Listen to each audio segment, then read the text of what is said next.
Today we are going to discuss regarding network layer addressing.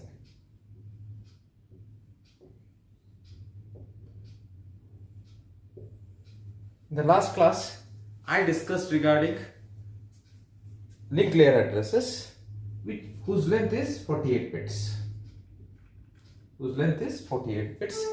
And when you look at the address space, that what we get in the link layer is 2 raised to 48. So that many number of addresses we can, maximum so many number of addresses we can generate. Now we will discuss regarding network layer addresses. Basically in this topic we are going to discuss regarding Internet Protocol version 4 addressing scheme. So in this scheme the length of the address is 32-bit. As you know, to identify the entities, network layer entities, this 32-bit address is used in the network layer. So this here we are talking regarding the addressing technique, that is formatting that is used in IP protocol, that we are discussing. So this 32-bit basically meant for identifying the different machines. All the entities, all the devices that are there in the network are identified. It is possible to communicate with them with the help of these 32-bit addresses. These are the ones which are helping us to uniquely identify the devices that are there in the network. So the total address space that is available for us is 2 raised to 32. That is more than 4 billion addresses. For more than 4 billion address space what we can get to address the different devices. But when this was introduced, during that time there were very few machines that were there in the network. When you look at the today's scenario, each and every devices, tomorrow, in future, even when IoT comes, once if it is in a full-fledged use, every IoT devices will going to be identified with a network address.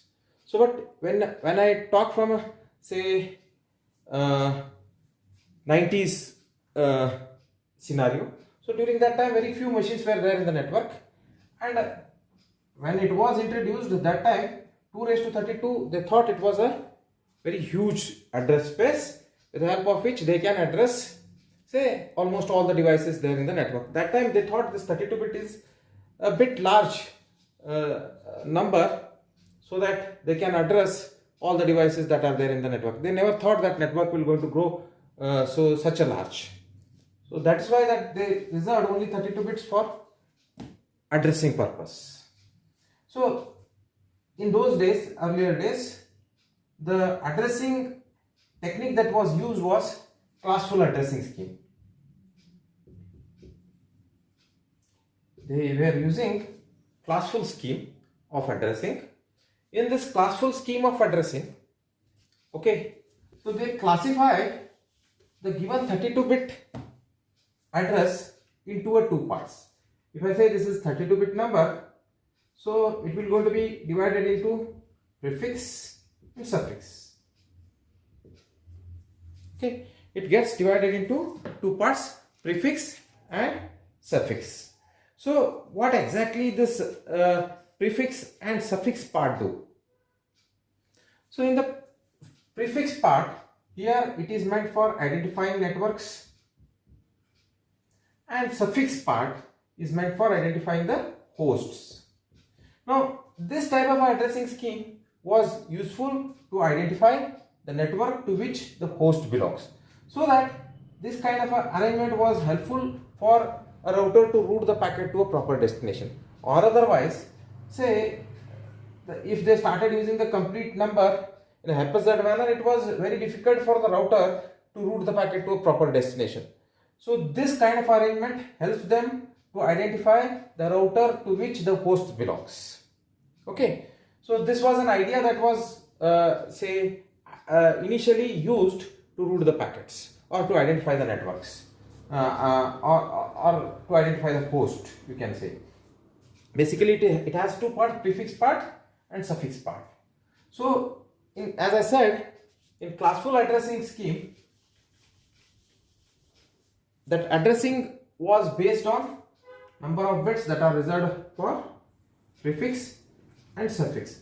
So in classful scheme, we divide these addresses into five categories: A, B, C, D and E. Okay, we divide the addressing scheme into 5 categories. Okay, so basically how many number of bits that will be used for network, how many number of bits that are used for, say, a host, that will help us to based on that this classification is done.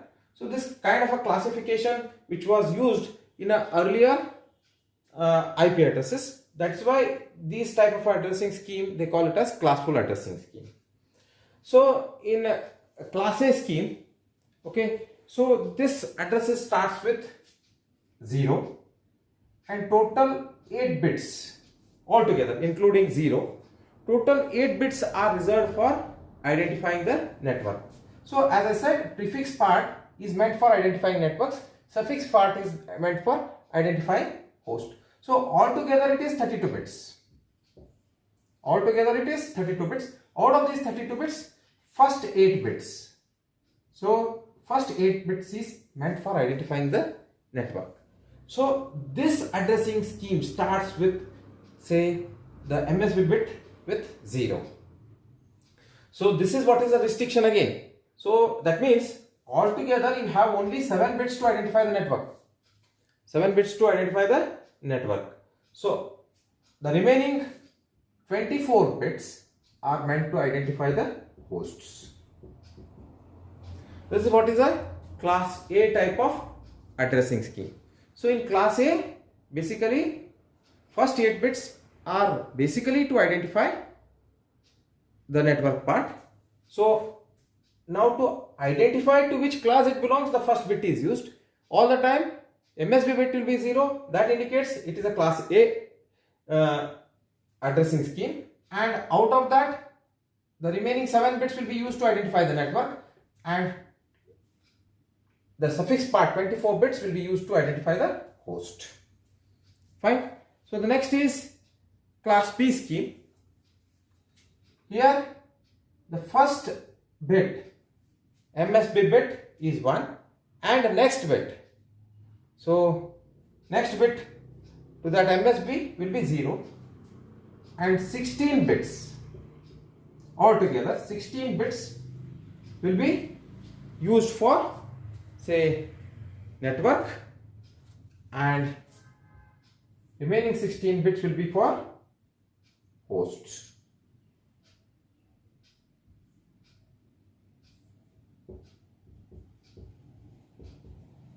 So that means it is possible to address 2 raised to 16 hosts with the help of class B addressing scheme. When it comes to a class A, it is possible to address 2 raised to 24 hosts with the help of class A scheme. And when it comes to class C, this will be the third category. So first 24 bits are reserved for identifying the network, and remaining, say, 8 bits, they are meant for identifying the hosts. The suffix part is meant for identifying the host. So first 24 bit. So in this case, as usual, so this case it is 110 is meant for identifying a class C addresses. So these are the 3 things which will be normally used for addressing purpose. But when it comes to a class D is a special, class D and class E are a special class of addresses. So class E, basically it all starts with 4 ones, and these bits are reserved for future use. But when it comes to class D, that is 1110. Say the first 4 bits indicates that is class T. Here too it is the first 4 bits. It is meant for multicast purpose. So it is meant for multicast addressing purpose. So these are not same as these cases where prefix and a suffix, but these are special addresses. This one is reserved for future use, whereas here this is for multicasting and broadcasting purpose, whereas these 3 categories are meant for identifying the network as well as host. Normally, to understand regarding this, so why we need this type of a classful addressing scheme, I'll just explain it to you with some example over here, how exactly this classful scheme will be useful in identifying the network. Say for example, if we have some small network, yes, which has say some 200 hosts in it, which are required to be identified by IP addresses. So normally these addresses, they will going to get it from say some organizations who will going to distribute these IP addresses. With the help of them, they will going to get these IP addresses, and with the help of those, whatever the IP address get, they use them to address their entities. Now I am talking regarding some organization which has 200 machines in it, which it wants to identify, which it wants to use it to for which it needs an IP address from that organization. Whenever it sends a request to address 200 hosts, naturally it will going to go for class C addressing. Why class C? In class C we have 8 bits that are reserved for identifying the host. 2 raised to 8 will go to give you 256 different combinations of host addresses. So that means the first 24 bits are fixed, which will going to be given by the organization, and remaining 8 bits will going to be used by the administrator of this organization to address its host depending on his requirement. Since he has to address only 200 hosts, so he will going to waste 56 addresses. 56 addresses which were assigned additional total 256. Out of this 256, he will going to use only 200 addresses, and 56 addresses will not going to be used for any purpose. Even the organization, it is not possible for the organization which is distributing these IP addresses to use these IP addresses, because already these IP addresses are reserved for this organization. Now in this scheme, what has happened? We are wasting 56 addresses. Now these 8 bits, why we are dividing these addresses into 2 classes, prefix and a suffix? Mainly because we want to give a flexibility to the administrator of our organization to assign the IP addresses according to his requirement. For that purpose, this was adopted. Okay, so this first network part, to which network this organization belongs, that will going to be decided by the topmost organization, and based on that he will going to give first 24 bits to him. Remaining 8 bits will be used by the organization to assign the IP address. So altogether they will going to get 32-bit IP address. So where these 8 bits will going to be decided by the administrator, whereas this is fixed. This 24-bit part is fixed, whereas 8-bit part is variable. Say for example, say I will talk in hexadecimal numbers, or otherwise I will use some decimal numbers itself. So when I am talking regarding a class C, my class C address starts with 192. Yes, it starts with 192, and say I'll say 192.16.10. Say remaining 8 addresses, I'll start with 0. The first machine I'll assign this IP address. Okay, what exactly these notations, I'll discuss it later. So right now you just take it as this way. So this is what is my address of the first machine. So this part, the first 24-bit part is fixed. So these are totally representing my 32-bit. So here this notation we call it as dotted decimal notation, in which every say part will going to be identified by represented by 8-bit number. So the maximum value of each here it will be 255. Yes, its value will be 255. Maximum number what I can represent using 8-bit I am talking, it is 255.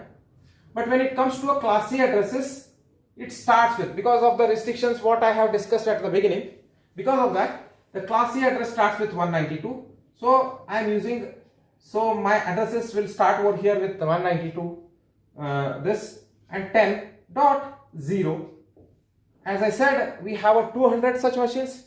What he will do is, this part is fixed, as I said, this is going to be assigned by the organization, and last 8 bits will going to be decided by the administrator of this organization. So like this, he will assign different IP addresses to his devices up to 199. Since it starts from 0, he can go up to 199, so that he can address total 200 machines with the help of this. 24-bit, first 24-bit of this address is fixed for all the machines. So this is how the addressing scheme, classful addressing scheme works.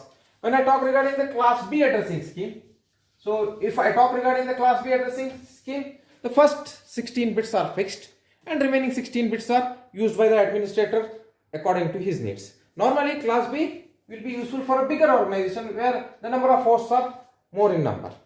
So 2 raised to 16, it is capable to address 2 raised to 16 hosts. 2 raised to 16 is very big number.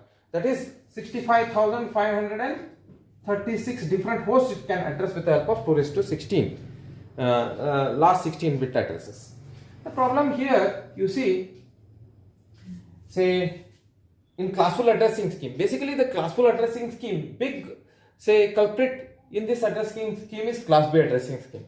Why? Because say if organization needs 500 addresses, what he has to do? Rather than, he does not have a choice in between 256 and 65,536 number. So in case if his host limit exceeds more than 256, he has to go for a class B only. Since he has to address only 500 say hosts, he has to go for a class B. What happens? The class B, if he takes, okay, so 2 raised to 16, out of that 2 raised to 16, he will go to use only 500 addresses, and remaining 65,000 addresses will going to go waste. So that's why I said class B is a big culprit when it comes to a classful addressing scheme. That is why it has not worked so that well. So later on it is changed, okay, to a classless scheme. So once they started noticing the scarcity of these IP addresses, they changed this to a classless scheme. So this is what is regarding the IP addresses. And apart from this, now as I said, initially it has worked well. Over a period of time, when the devices that are getting connected to the network gets increases, so they started facing the problem with the classful scheme, and they started coming out with new techniques to overcome these problems. Say a few of those techniques are classless address, say classless say addressing scheme, which is used for routing purpose. The second part is one more technique, that is NATing technique and DHCP technique. These are the techniques to overcome the problems or scarcity of the IP addresses. These were the say different ideas they added to this IP address scheme, so that the IP addresses will going to be used in an efficient fashion. So classless interdomain routing scheme basically meant for, say, it eliminates those classes. It does not divide the IP addresses into a class category. So based on the need, it assigns the say network address, and it gives a say certain number of bits. It has a flexibility of assigning the number of bits to a host. So in this scheme, if some hosts need, as it was discussed in the previous case, Like if some organization needs to address for 500 hosts, instead of going for class B, here say class B was reserving 16 bits for the host part, whereas in classless he can use a technique of say awarding 9 bits rather than going for 16 bits. He can reserve 9 bits to address 500 hosts. So the wastage in this classless scheme will be less compared to that of the classful scheme. So this was the technique they used in a classless scheme. And netting technique, they slightly use a different technique over here. Basically, in network address translation scheme, they talk of dividing IP addresses into two parts, public and private. Okay, so public IP addresses are will be identified by all the devices that are connected in the network. To identify the devices, we need a support of public IP that are there in the network. Any host, when it required to be identified, it needs to have a public IP. Private IPs are meant for using these IP addresses inside the premises. So normally it is something like your nicknames, okay, whereas these public IPs are your actual names. Say for example, if somebody has a name Rajesh, and Rajesh is his public name, and in case if people inside the house, if they are identifying him by name, say Pink, Kittu, something like Puttu, these are very common names which you will going to find in everybody's house, whereas Rajesh is a unique name which will be helpful him to identify in